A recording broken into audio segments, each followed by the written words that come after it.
is the first image that comes into your head when someone mentions the gay community?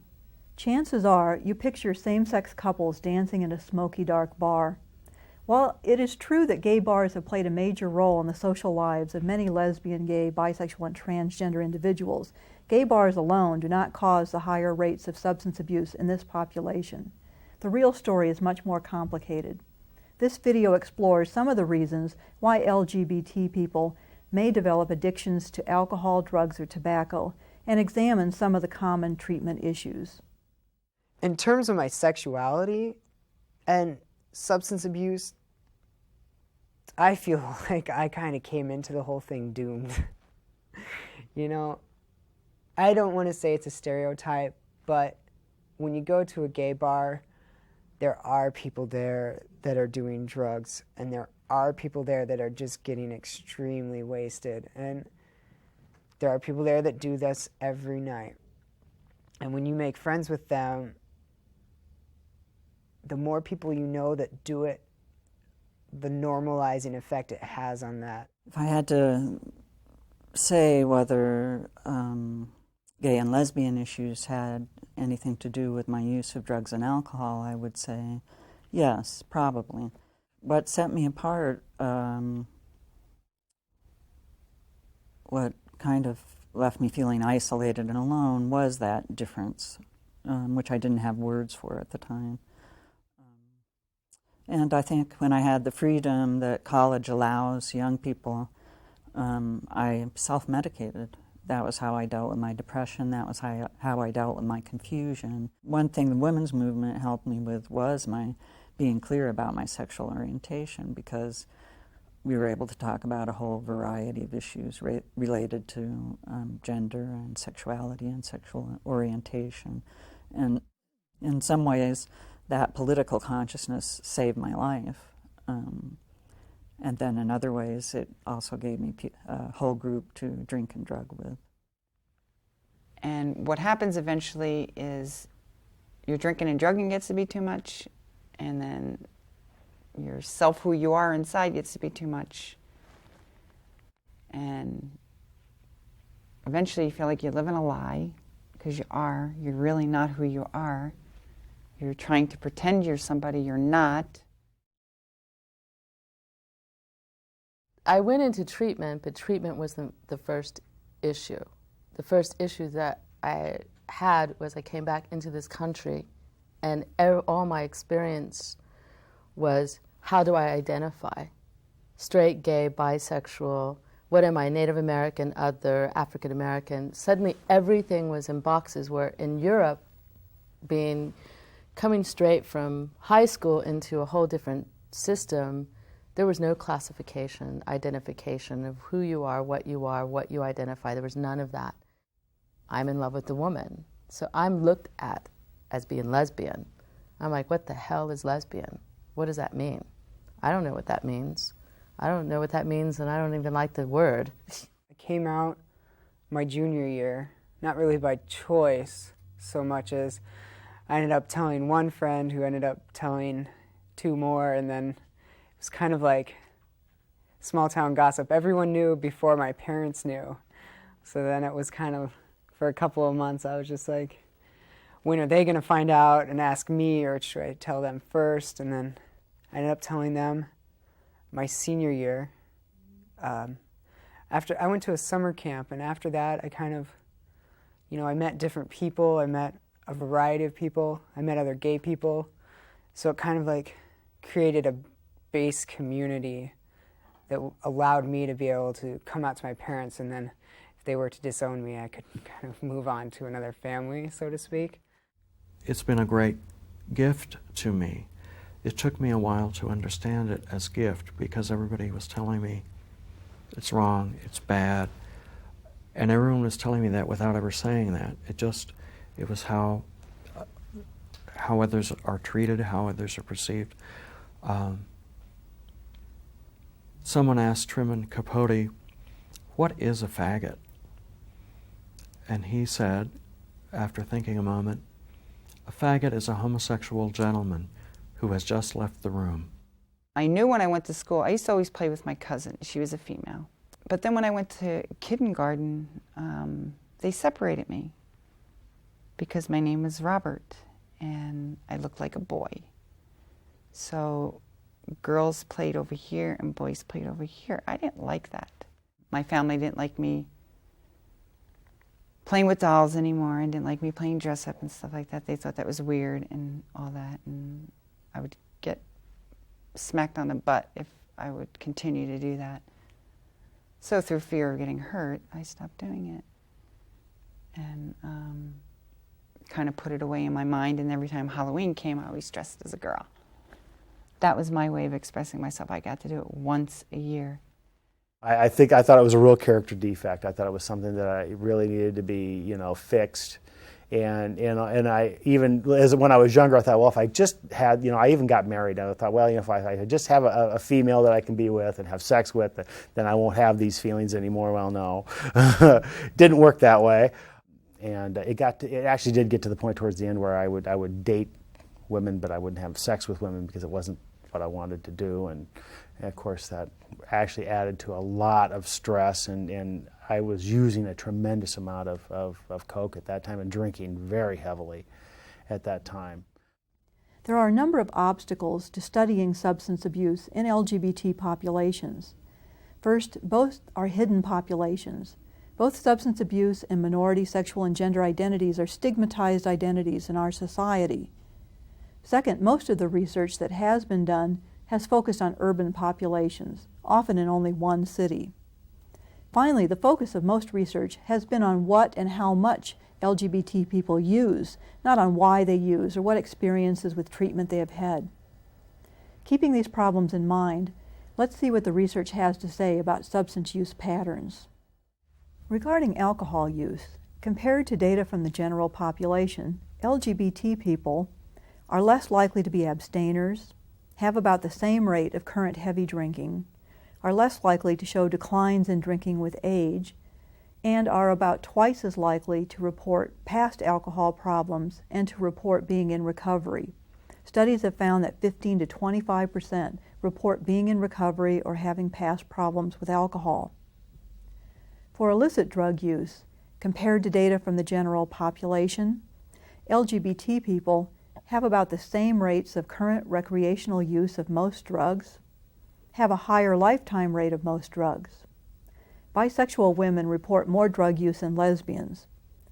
Gay and bisexual men and transgender sex workers have higher rates of certain drugs, including stimulants and club drugs used for sexual enhancement.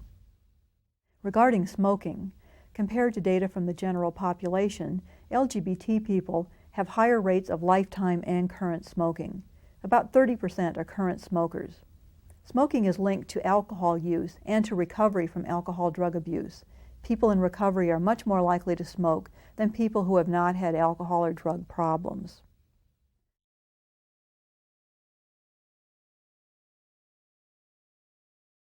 Probably alcohol when I was around 15, and then started smoking pot when I was 17, and moved on to cocaine when I was 18, which actually ended up being my drug of choice, was cocaine.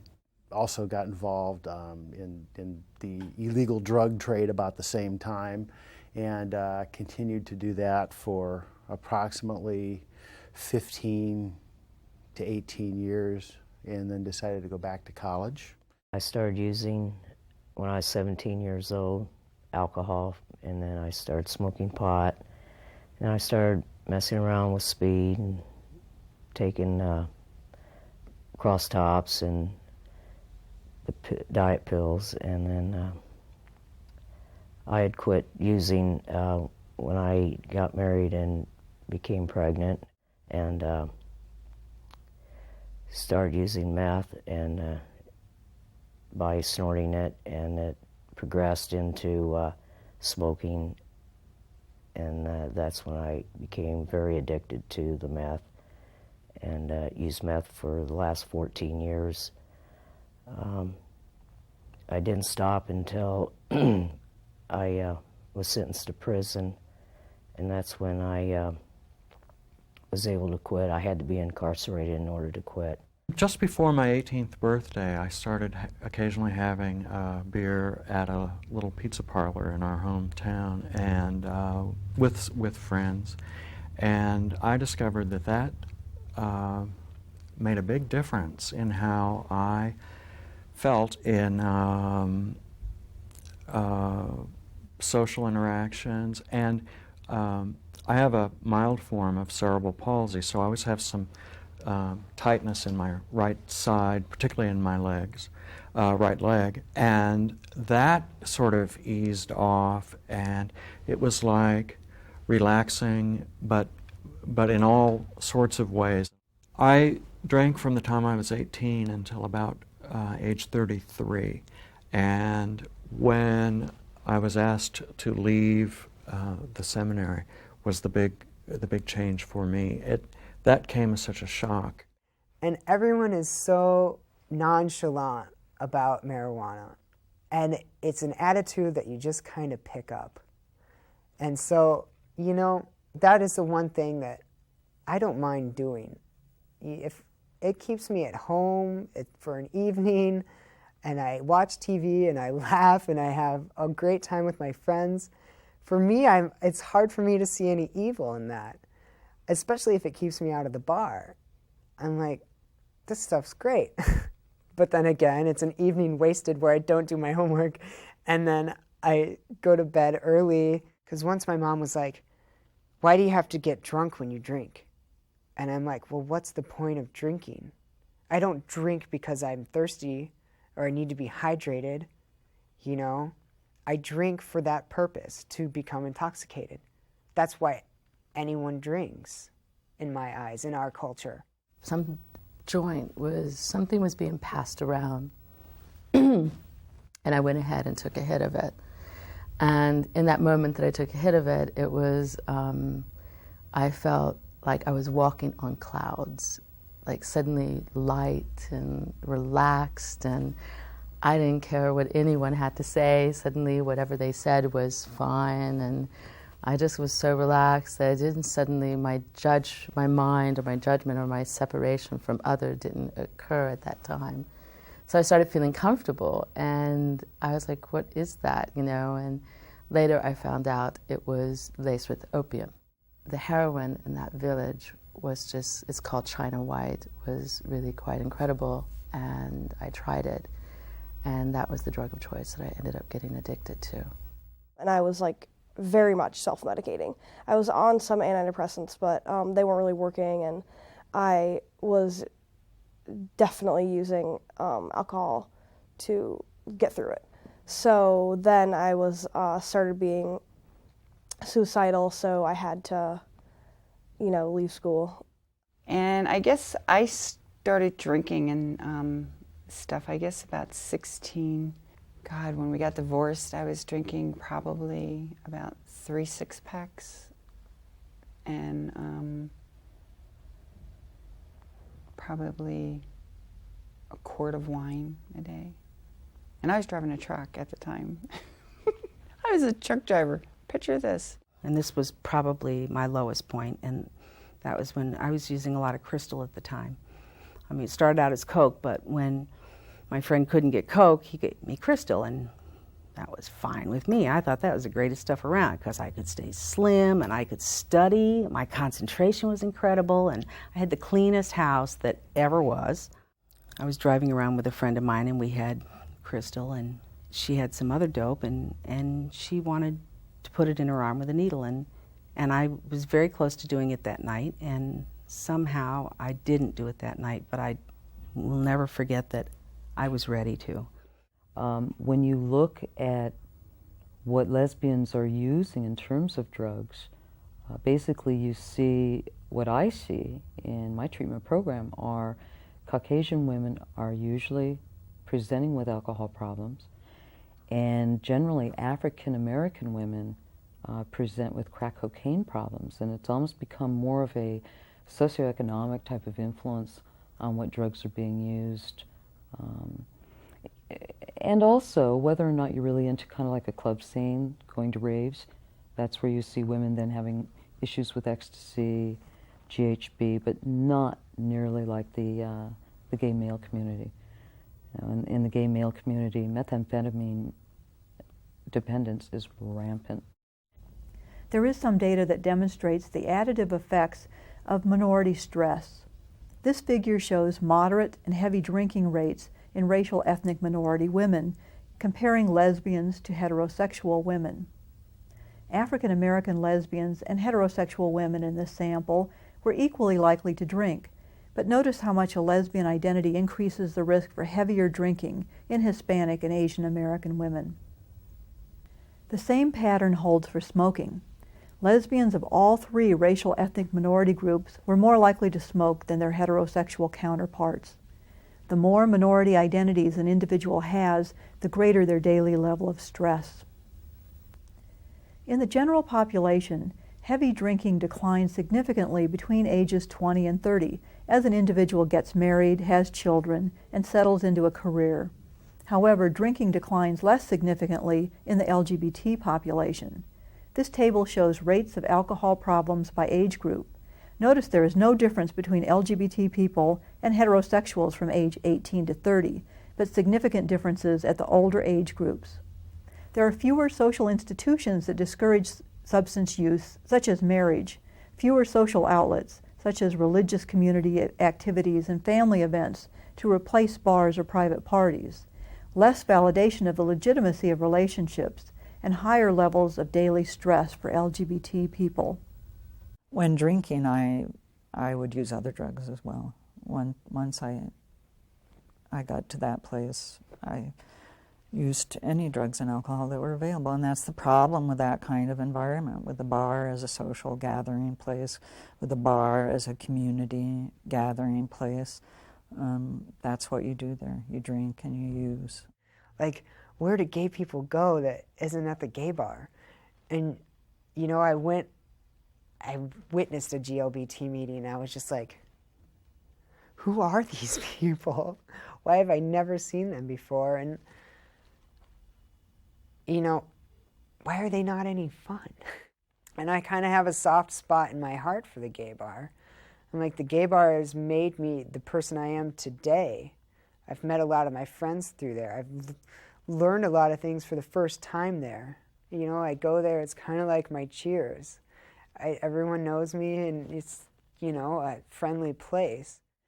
Why do LGBT people have slightly higher rates of use and abuse? Homophobia, negative stigma in society, minority stress, dealing with harassment, social rejection, discrimination, threat of, or actual violence on a daily basis.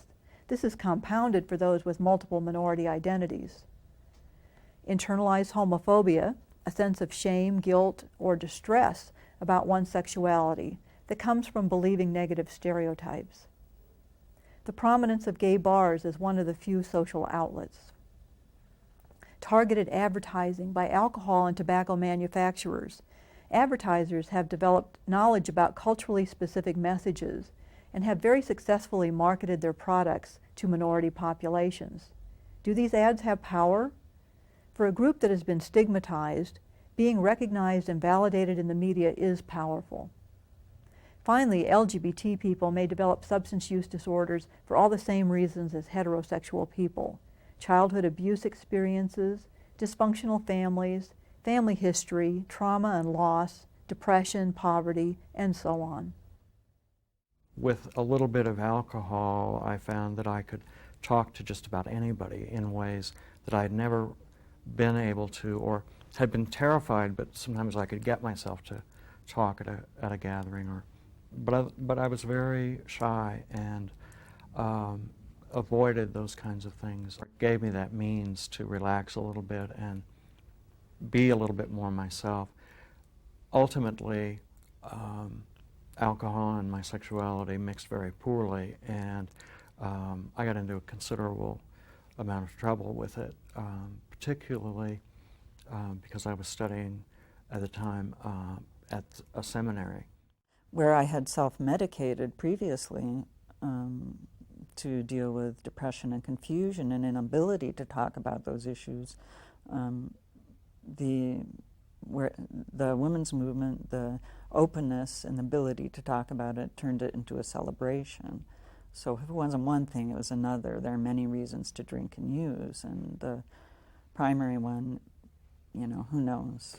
My little guy let a social worker in the house, and I came walking down the hall and dressed as Natalie, and she screamed running out of the house, "Ah!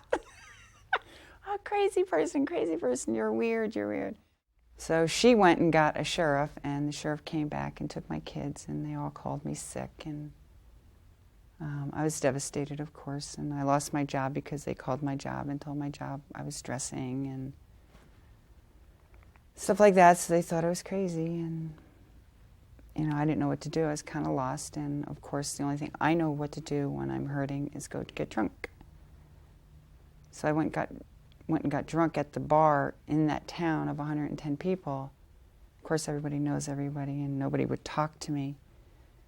And that evening when I left the bar, as I was walking out, somebody called my name. And I turned around, and I got hit with a baseball bat, of course, in the head, and I got knocked unconscious. And they continued to beat me as I was unconscious. There are two common views in the substance abuse treatment field. One view is that all substance abusers share common issues that need to be addressed in treatment and/or self-help groups. Therefore, specialized services are not necessary for any subgroup of the population. This view is common in most 12-step self-help groups, such as Alcoholics Anonymous and Narcotics Anonymous, and in many specialized treatment programs. The second view is that personal identities such as age, gender, race, ethnicity, and sexual orientation are important considerations in treatment, and that staff and programs must be culturally sensitive to the different issues in each group. Programs or individuals that subscribe to this view are more likely to provide culturally specific programming or services. There are a handful of LGBT-specific treatment programs in the U.S. Both viewpoints are true to some extent. Many LGBT people start using substances or develop problems with substances for the same reasons as many heterosexual people. However, even when the underlying reasons are the same, the experience of living in a homophobic, biphobic, transphobic, and sex-negative culture colors our experiences. Awareness of these issues is necessary for treatment to be effective. With gay people, we have adversaries. There's no doubt. All you have to do is read the newspaper. There are people that want us dead. While I was in treatment, I felt that I was the token queer. I felt that I was the only one there in treatment, and that I was the target of any kind of activity going on. I was the one that was called into the counselor's office and questioned. It was assumed that when I would talk to another female that I was sexually interested in that female. When new females would come into the program, one especially that I was friends with, the counselors automatically assumed that I was in a relationship with this person, which I wasn't. I was just her friend. I felt that all eyes were on me at all times, and that my behavior was being watched. I guess I struggled for 8 or 10 years, resistive to going to treatment, resistive to going to Alcoholics Anonymous, which is something that works for a lot of people, for a variety of reasons. But I tried therapy, I tried those support groups, which many of my friends were involved in, and either I wasn't ready, probably both, or that just didn't work for me. My treatment program, was great in a lot of ways. I definitely felt going into it, though, that I kind of stuck out, in some ways, in terms of being queer, or being having a gender identity that wasn't totally normative, and of course that was a way for me to be fuck this, I'm not doing it. It was kind of a struggle to be queer and in that recovery program, because not because of the counselors. I mean, the counselors were pretty great, definitely, was really like heteronormative, the whole thing, in terms of what I mean by that, I guess, would just be like you have to talk about relationships, and always it's like, you know, if you're a dude, they're gonna be like talking about like your girlfriend or like vice versa, and that's just the way the world is. It's a little bit alienating, I suppose, when you're trying to like sober up and you kind of feel like you have this part of you that's like not being totally recognized. I mean, and I guess like gender and like, you know, who you sleep with and stuff is important in those contexts, I think, like in recovery and in treatment programs, because you have to like deal with every part of your life. You have to deal with like, well, you have to deal with like your past relationships, you have to deal with like your family, everything. I think some of the main barriers to treatment, two major ones that stand out in my mind, is lack of representation in staff of LGBT personnel and environment, like a gay-friendly environment, something that you feel when you walk in through the doors. Well, I think as far as what counselors should know is you can't always pick the gay person out of the crowd. You just don't know. You know, especially during that period of time, I really tried to put off the kind of quote good old boy type of a front, and was, you know, would sit down with anybody and try to come off as one of the guys, and I didn't. To me, I just didn't see myself as having any type of any of the I guess the stereotypical gay mannerisms that a lot of people would look for. And actually, if anybody would have been picking that out, they would have really had to have been doing their homework. Counselors to just be aware of that maybe the person that they think is the straightest person on the planet might not be. What impact do staff attitudes have on the recovery of LGBT people? Some research has shown that the most powerful component of treatment is the degree of warmth and empathy of treatment staff. The relationship between the client and the treatment professional is the key to successful treatment. Unfortunately, a number of individuals in the U.S. have negative or ambivalent attitudes about LGBT people that may affect the client-counselor relationship. In one study, a significant number of substance abuse counselors had negative or ambivalent attitudes about LGBT people. By sexual identity group, 29% were negative or ambivalent about lesbians, 36% about gay men, 47% about bisexual people, and 56% about transgender people. In this same study, counselors offered some ideas about the barriers to treatment that LGBT people might encounter. The two most common barriers were prejudice and discrimination from within the treatment system, including staff, other clients, mentors, and AA/NA members, and lack of acceptance or not fitting into the treatment climate, citing that staff and other clients would not understand LGBT people's issues. Cultural sensitivity for all of the social identities of the client.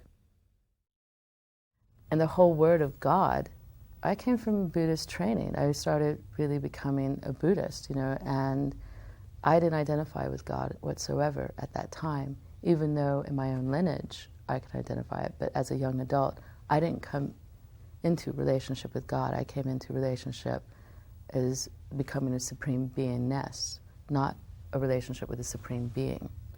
And so my outlook was somewhat different than that. So I couldn't, the word powerless, higher power just triggered me. Didn't work for me at all. Higher power to whom? To what? You know, and the majority of the people at these meetings were all white. I didn't identify with any of them, you know, so I just felt like this is Christian, white, and I didn't fit in. One of the things that happened in treatment was that they were like talking about how this is like a spiritual experience or whatever. And I was like, hell no. Hell no. Your guys' God hate me and like want me to go to hell. I've heard you say that. And I don't want to listen to you guys talking about God. I don't want to hear some counselors telling me that I need to like think about God when like, first of all, I am like queer, and secondly, have politics that are like not conducive at all to Christianity, and that's what, in my opinion, they meant when they were talking about God. One thing that's really important with respect to substance abuse counselors is there's a huge issue for me around religion, and I feel that it's important to, yes, acknowledge that spirituality is a critical issue in not just getting clean, but maintaining sobriety. And I encourage all people to access whatever form of spirituality that holds meaning for them. But one thing that I've witnessed a lot is that substance abuse counselors bring their own experience into the treatment arena, and often their own religion. And I've certainly seen negative forms of impact that has had on individuals. For example, one substance abuse counselor told one of our gay-identified male clients that the gay client was asking him, well, so what does your religion think about being gay? And the counselor responded, well, that you won't go to heaven. You know, it's an unnatural state of being, and that you won't go to heaven. And you know that this client worked very, very hard on becoming heterosexual and moved into this real unnatural situation, got involved with a woman in the program, ended up relapsing and out on the street for months and months and months. Religion is something you do not discuss in program. Okay, you support people through their own religion. You can help bring them to their own gateway, but not to bring your own experience, because what works for you is not going to necessarily work for anybody else. It also comes across as being very biased and judgmental. I know with my own group, it is very hard to walk in as a Native American person into an AA meeting, and suddenly, our culture is very rich in tradition. And we have ceremonies and rites and passages and medicine people to help us, and as well as a community to help us through our issue, whatever it is. And so for Native Americans to, for Native people to go into an AA and suddenly feel, if they're not Christian, if they haven't assimilated to Christianity, it's really hard to suddenly drop everything and start taking on a practice of something else. And it's actually very confusing to have to translate the language to what works for you, for many people. And who wants to do that when your own culture is rich with its own stuffs? Is one common thing that I've seen amongst staff is that when you are dealing with women of color, when they are dealing with women of color, when a woman of color is outspoken and clear and empowered, they're immediately identified as threatening and often labeled as borderline. And I found it really interesting because in my personal dealings with women of color, I have not seen them in the same light. And of course, staff will then say to me, well, of course they're going to relate differently to you because you're a doctor. Being in an empowered position, and when I am passionate about a topic and can back it with medical information, I am also labeled as threatening, angry, when I'm not, when I'm just showing my feelings. And people of color are more expressive with their feelings. We move our hands. It's not a violent act. We might show more expression. I've also seen male people of color, staff members, being labeled in a similar fashion. So there's a whole difference in communication, a whole different style that creates, I think, difficulties in treatment. And it also, I feel, results in misdiagnoses and mismanagement of cases. Another means by which African Americans maintain the recovery is through church. But where difficulty lies is LGBTs accessing their church. It's a very difficult culture in general to not only come out in, but to basically, state that you're transgender. It's really difficult. So most of the African Americans I've worked with actually have been disowned by their families or have moved far away from their families so that they can live a lifestyle they don't really have. And it's unfortunate because it breaks kind of the essence of that culture. Family is such a big issue in the African American culture. So it's very sad to see that they've had to move many miles away from their families in order to live their truth. The counselors in this study were unclear as to whether LGBT people should disclose their identities. One counselor said, "I guess I don't understand why they need to tell. Heterosexual people don't." However, another counselor noted, "Their secret exists in a format where being open and honest is highly valued."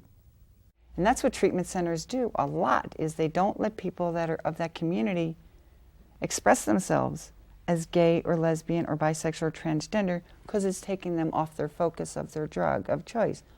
Bull crap. That isn't the case.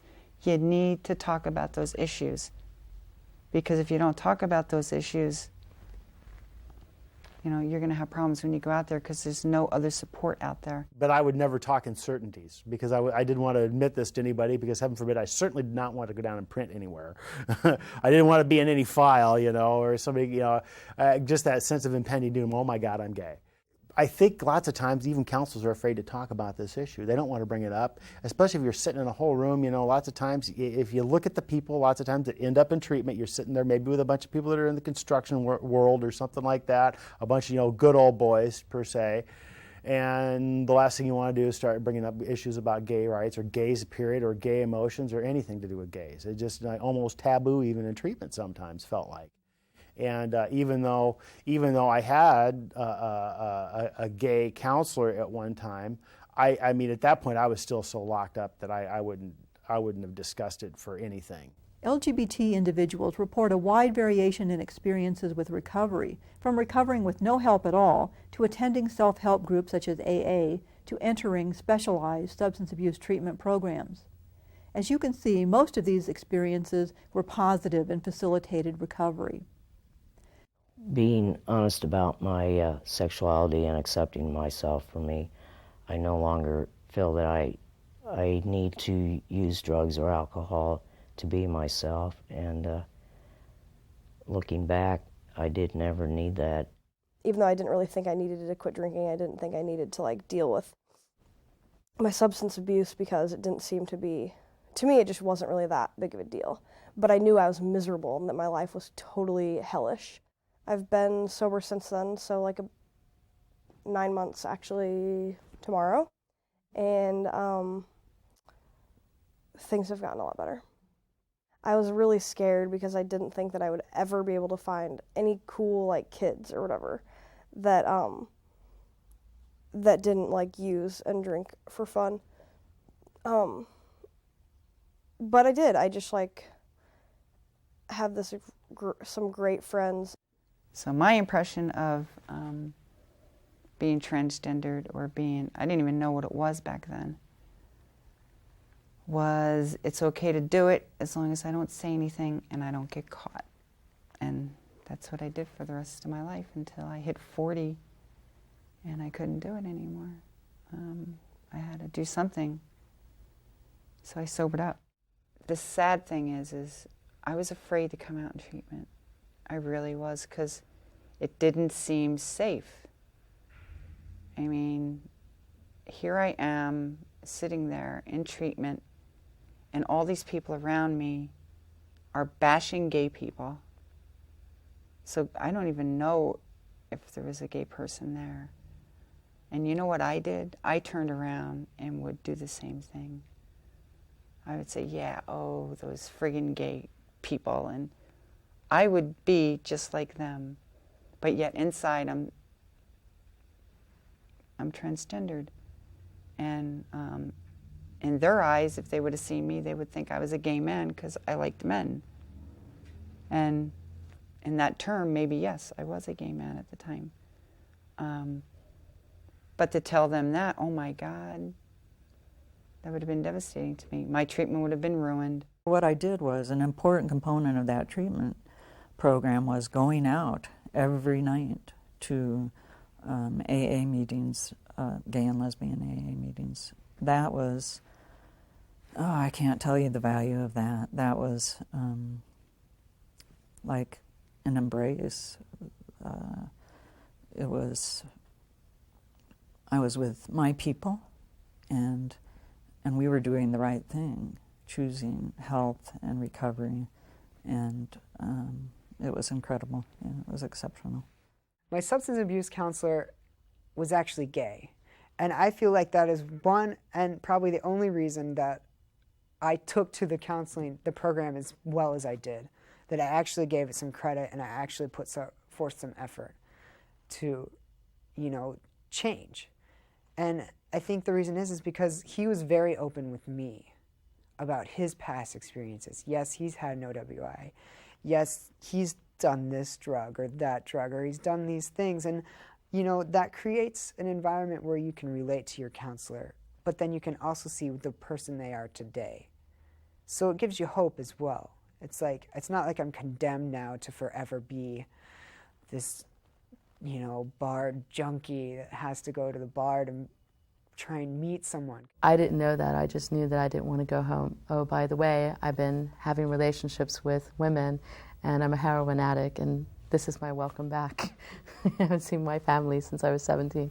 So suddenly I'm coming home, and in such a way is something I was pretty devastated by. You cannot be a homosexual and be an alcoholic and live. I think then you couple that with the withdrawal effect from some of those drugs, which is heavy depression can be, especially if you're coming down from a stimulant. The depression can just be living hell, and then you center that into the whole sexuality. It can really make somebody feel like they have absolutely no self-esteem whatsoever, feel very bad, I think, and possibly even maybe add to possible attempts of self-harm, things of that nature. Some of the challenges that treatment professionals working with LGBT clients will face in planning for discharge or preventing relapse will include finding clean and sober or safer social outlets, finding a non-using or non-abusing peer group, addressing internalized homophobia as a relapse risk factor, finding inclusive and accepting recovery support groups. For those clients who use stimulant drugs as sexual enhancers, considering sex as a relapse risk factor. Counselors need to be comfortable talking candidly about sex with all of their clients, but particularly with this group. My first sexual experience happened when I was intoxicated. And I feel like that made it easier for myself, my internal homophobia, the fact that I could still change this, and, the fact that the person I had that with was intoxicated too, and we were both young and 16 and in high school, and, we could justify it to ourselves that we were just drunk. It's amazing how many guys you can have follow you around if you have a pocket full of cocaine. Sex and drugs. It was a big problem for me, I know. And I've had countless one-night stands. And the sad thing is I spent an entire year without having a good sexual relationship or anything that was outside of alcohol. I have not been affectionate with someone but maybe twice outside of being completely intoxicated. I feel like being gay, I have a greater excuse to be more sexually active. I think it's just kind of part of our culture. Gay men are promiscuous. And I kind of adopted that early on, and I've spent most of the past 2 years being pretty promiscuous but not making any satisfying relationships. And for me, sex has lost so much of its appeal, and that's really sad. It's just like a part inside of me just died. I remember taking this very nice guy home, and he wasn't drinking either. And it was the first time I'd invited somebody to come home, have a coffee or something to drink, and with some hope of romance. And I swear I had no idea, sober, how to get him from that chair into that bedroom. I mean, always before, the alcohol had just, especially if the other person's about the same condition, it just sort of can flow, and nothing was flowing. Well, first of all, I think that gay male sexuality is judged in and of itself. I have to say that, just even free of drugs. And what I see is it's kind of like on a spectrum, male sexuality, and gay males have the opportunity to be just as sexual as men wish to be because they have consenting partners, other men. Really what sets limits and boundaries on heterosexual male sexuality is women setting limits and boundaries on them. So I often see gay males' sexuality as, it's just like the ultimate, the way that they wish to express themselves sexually. That's immediately labeled by many as hypersexual and sexual addiction. And I don't necessarily agree with that. I feel that if the individual presents to you and identifies it as a problem, and that they find that they're repeatedly placing themselves in sexually dangerous situations, and it carries a lot of negative consequences, then there's an issue there. Bring methamphetamine into it, and I think it just takes it to a higher level. And it's primarily because when you start initially using methamphetamines, it enables men to maintain erections longer and have far more intimate, what they describe as intimate sex. They have the feelings of love then. I mean, when you look at all the neurotransmitters that are triggered by methamphetamine use, it's like this real elated type of experience, and mixing it with sex. So the two then go hand in hand. I mean, gay men start having difficulty having sex without the drug, and one kind of becomes a cycle, and one feeds into the other. And so you really start seeing a concomitant methamphetamine dependence and a sex dependence that's developing because of the loss of control over both, that become very difficult to separate. And I think that a lot of programs are overlooking something in that, because often they will split the methamphetamine dependence away from what's going on with the individual sexually, and you really need to identify both in order to kind of break the cycle. For a subset of LGBT people, HIV/AIDS and other serious health problems may complicate treatment. Addressing smoking at the same time as alcohol and/or other drug use. More recovering substance abusers die from tobacco-related causes than any other reason. Smoking is a relapse risk factor. It is a myth that smoking cessation during alcohol and drug treatment is harmful. Smoking is a serious addiction that is best treated concurrently with alcohol and other drug treatment. For me, it's really nice to have an addiction that's like somewhat self-destructive, but like in a really benign way. Like smoking, if I'm like stressed out, I can have a cigarette or whatever, and I think I even kind of like that it's bad for me in some ways. Like I kind of am like, haha, like there's still one thing I can do, and like no one can take it away from me. I smoke cigarettes because in the beginning when you first smoke cigarettes, you get a buzz, you get high. So I like that. I liked it, that high, I liked it, that buzz, I liked it, the camaraderie I had with other people that I hung with, other friends. Transgender clients have unique issues, particularly in residential programs. Depending on their phase of transition, their physical bodies may not be congruent with their outward appearance. This may pose challenges for staff in identifying safe and appropriate roommates, providing privacy, and modeling sensitivity in addressing other clients' questions. Many transgender people have difficulty getting access to hormone treatments from reputable medical providers. These issues are the responsibility of staff. The total burden of educating staff and other clients cannot fall on the transgender clients, who must focus on their own recovery. A lot of my drinking and my drugging was because of my identity, my gender identity. It was easier to drink and drug and fantasize about me being who I was on the inside, because I was always a woman on the inside. And it's really hard to comprehend to some people what that means, but that's what I felt I was and am.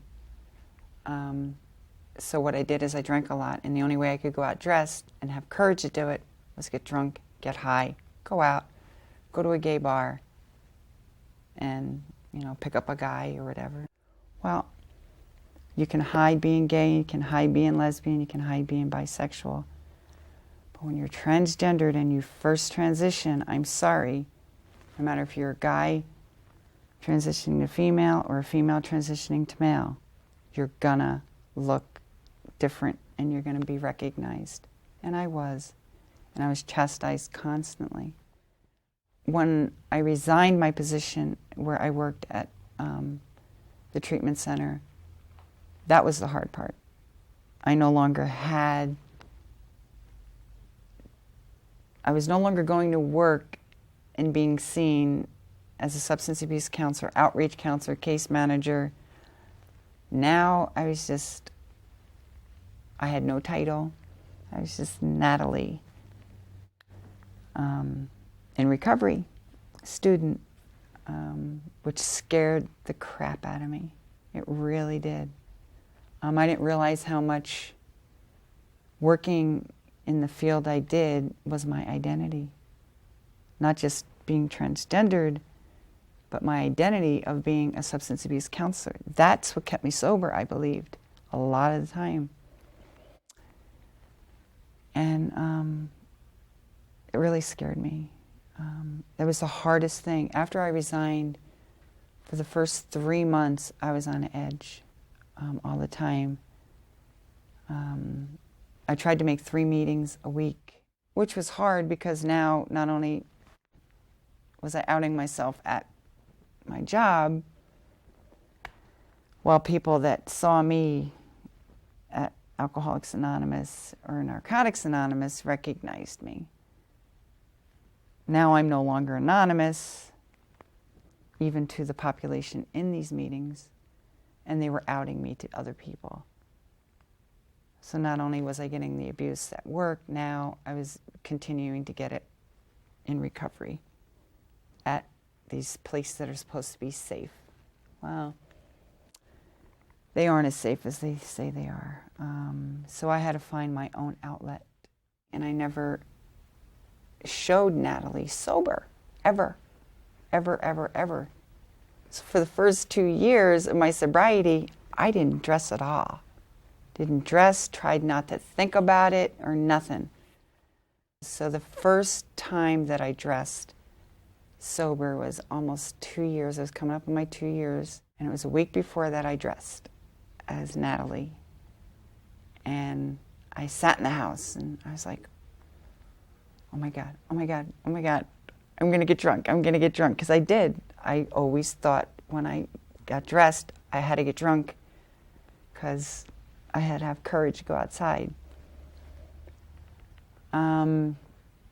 So what I did is I waited till I got really late at night, and then I walked around the block as Natalie. That was a lot of courage for me, sober, to do something like that. Needless to say, I liked that. I liked being outside. I didn't stay out there long. It was only around the block and back in the house, but I did it, and I stayed sober. One major problem with transgenders and placement in a residential treatment facility is they are not honored for the gender they identify with. So you will often have male to female transgenders placed in a male treatment facility. And of course, they're abused, harassed, and unaccepted by the people in the treatment program. They end up leaving.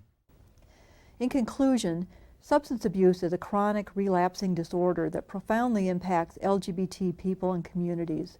Working together, we can create safe and inclusive treatment environments that foster recovery for all of our clients. Treatment is a microcosm of society. LGBT clients feel the same disapproval, discrimination, and harassment they might encounter in the outside world. In treatment, though, one is so vulnerable that disapproval by the group can interfere with or prevent recovery. It is imperative that counselors create a safe and accepting climate for all of their diverse clients. For those people whose lives I was capable of impacting, the elation and the joy and the gratitude you feel when you help turn someone's life around in the setting of addiction is really difficult to describe in words, because I would see people come in just really at their bottom. They've lost everything, and they're so lonely and isolated, destitute.